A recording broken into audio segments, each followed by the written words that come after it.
Kaixo, gaur Antxumeen antzerkia egingo dizuegu. Ni Eider naiz eta kontalaria eta Antxumea izango naiz.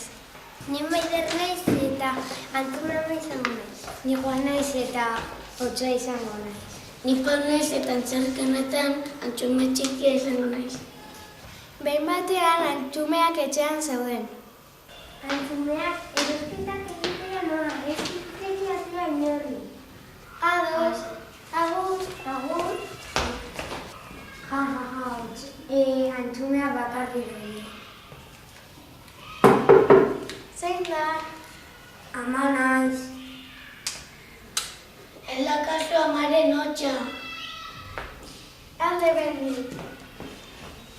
Otsoa oioen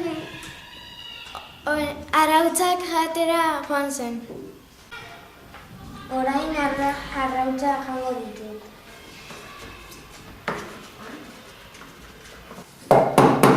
Zein da? Ama naiz. Hanka sartu.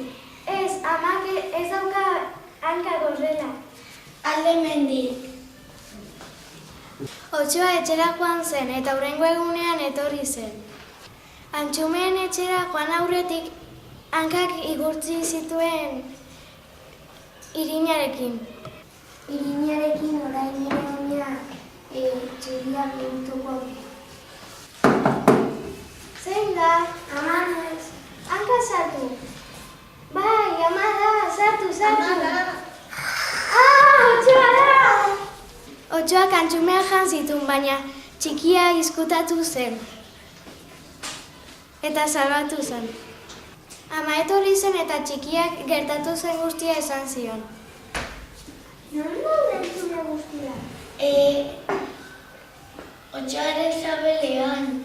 Eta non ditan da Otsoa? Hortik. Aguazen. Hemen dago. Sabelerekiko diogu. Ados. Eskerrik asko, orain guztiak azaldu daude. Ardiak hasiko dizkiogu. Orain jose egingo diogu.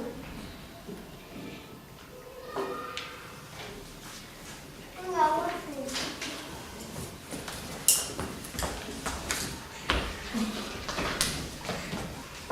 Zetik dago, minez.